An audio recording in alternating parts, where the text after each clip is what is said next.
I refused my ex's offer to partner in my new restaurant after she sabotaged our first business and broke my trust. I, 32M, and my ex-fiancée, Veronica, 31F, had a food truck together.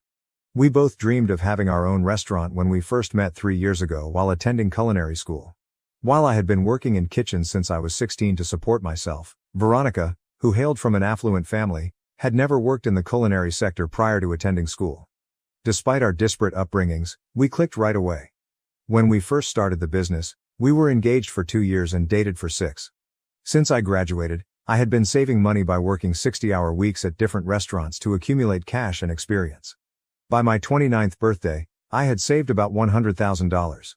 Veronica persuaded me to start with a food truck instead of continuing to save money until I could create a real restaurant. Before spending money on a complete restaurant, she suggested, it would be the ideal opportunity to test our concept and develop our brand. My entire concept and idea for the food truck came from me. By fusing contemporary cooking methods with my grandmother's traditional recipes, I want to serve fusion cuisine. Even though Veronica didn't contribute any money, I decided to make her a 50-50 partner because she looked pleased about it and we were engaged and hoping to get married within the year. I oversaw operations and cooking, while she handled all financial matters because she had accounting knowledge from a prior position.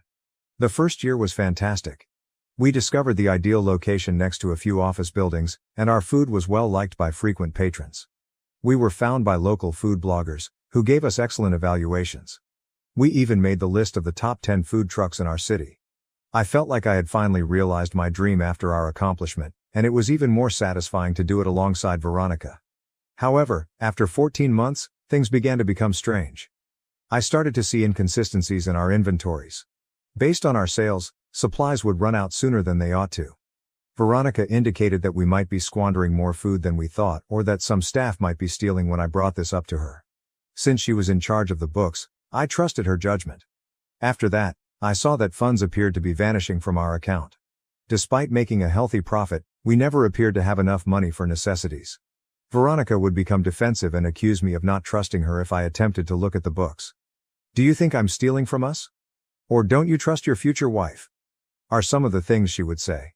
I felt bad for even asking, because of her. When one of our suppliers called to inform us that we were 3 months late on our payments, it was the tipping point. I knew we had enough revenue to support our costs, so this was illogical. I checked our business account online while Veronica was asleep. I felt ill to my stomach after discovering what I did. Veronica had been regularly moving money, often thousands of dollars at a time, from our corporate account to her personal account.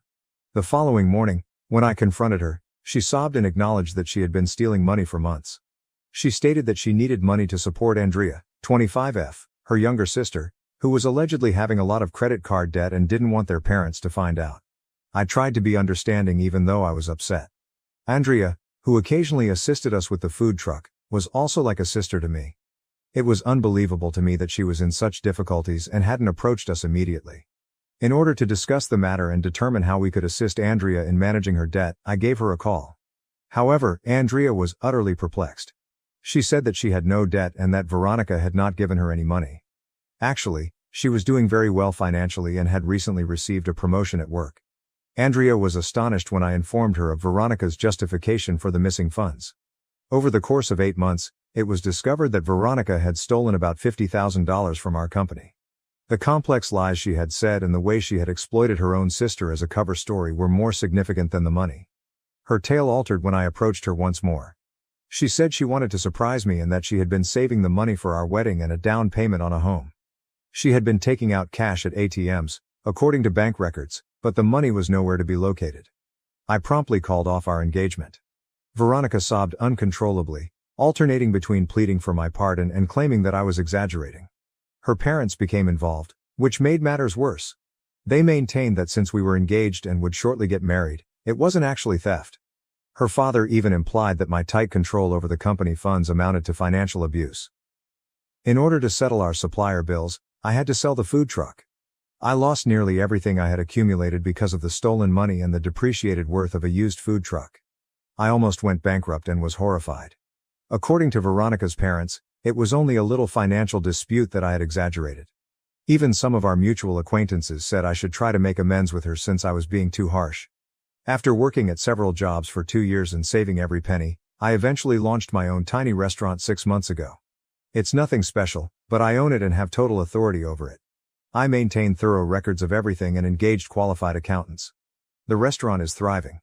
We're already making money and receiving positive feedback. Veronica arrived during dinner service last week. She claimed to want to put things right after learning about my achievement from friends we shared in common. She said she had changed and had some money to invest, so she proposed to be partners once more.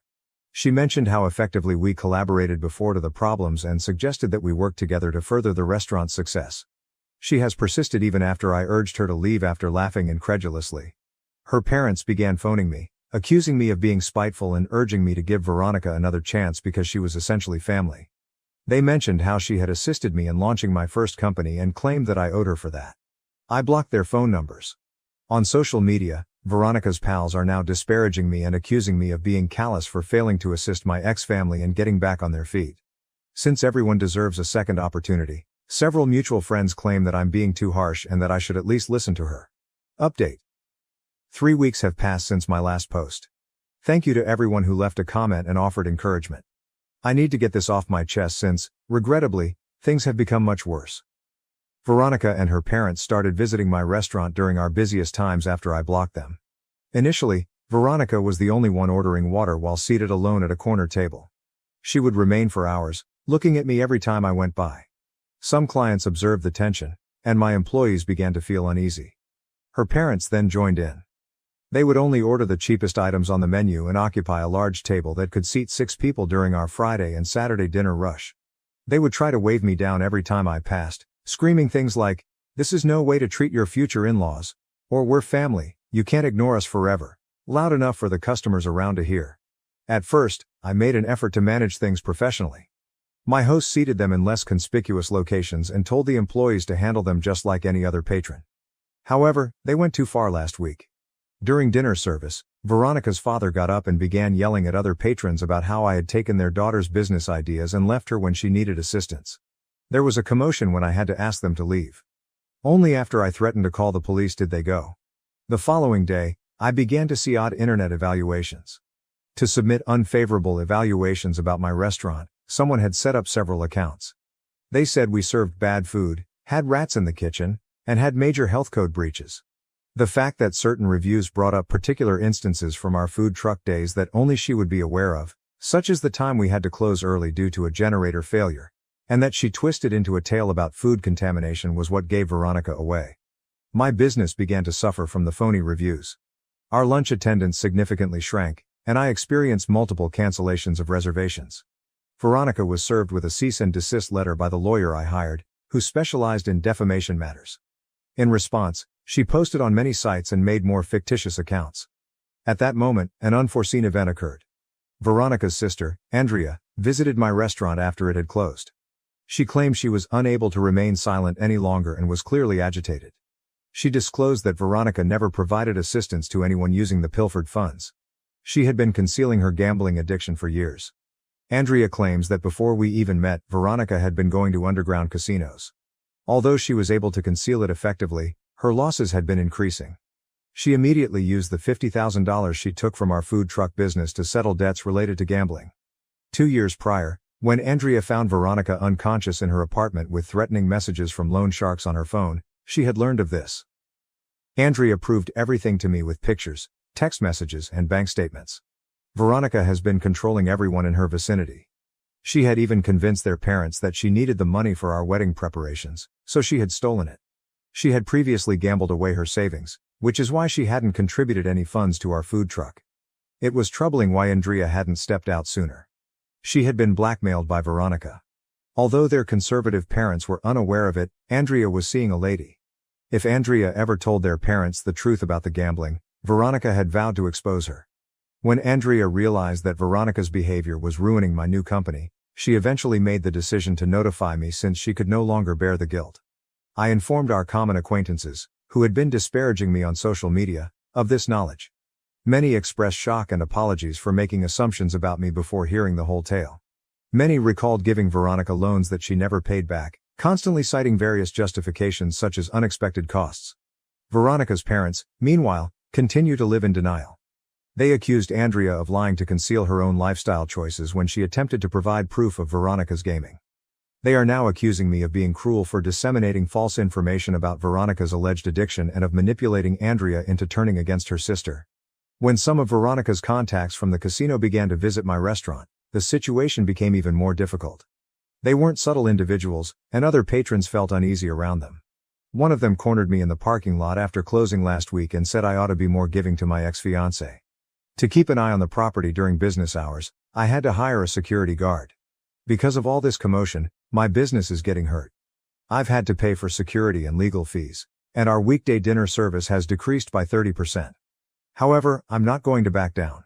We are getting ready to file a lawsuit against Veronica and anyone else attempting to harm my company, and my lawyer is compiling proof of harassment and defamation. I know that giving Veronica money will just make her conduct worse, yet some people have urged that I do so to make this stop. Instead of supporting her and making excuses for her behavior, she needs professional therapy for her gambling addiction. Part of the reason I'm giving this update is to alert others to the ways addiction may lead to manipulation and harm to those closest to the addict. I'm concentrating on safeguarding my company and my staff for the time being. I've started recording every event and added more security cameras. I've also warned other local business owners about the possibility of harassment. My true friends have come to light as a result of this circumstance, and I'm appreciative to those who have supported me during this chaos. Update 2. 2 months have passed since my last update, and what I have in store for you feels like something from a horrible movie. A man named Michael, 35M, entered my restaurant during prep time and asked to speak with me alone, just when I believed I had exposed all of Veronica's lies. He identified himself as the current legal husband of Veronica, not her ex-husband. I initially believed that this was just another effort at harassment, but Michael had data to support my claims. He gave me their 7-year-old marriage certificate, pictures from their wedding, and court documents detailing his efforts to find Veronica 5 years ago after she vanished with their money. Since Veronica had never formally divorced him, our engagement was a sham. Michael told his story over lunch. He married young after being in love with Veronica in high school. They opened a tiny bakery in a different state with their wedding funds and a loan from his parents. Does that sound familiar? Veronica maxed out their credit cards, cleared out their accounts, and disappeared after 2 years of what appeared to be a prosperous business. She only left a note expressing her sense of being stuck in the marriage. In addition to the divorce, Michael spent years trying to find her because she had ruined his family.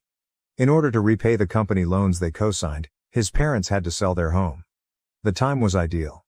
3 months before she met me at culinary school, Veronica vanished from Michael's life. When I brought up the topic of actually choosing a wedding date, she always had an excuse since she had changed her last name but had never formally divorced him. Michael's story made me feel physically ill. Veronica wasn't being sentimental or pragmatic when she recommended that we elope or expressed a desire for a small, private wedding ceremony. Legally, she was unable to wed me.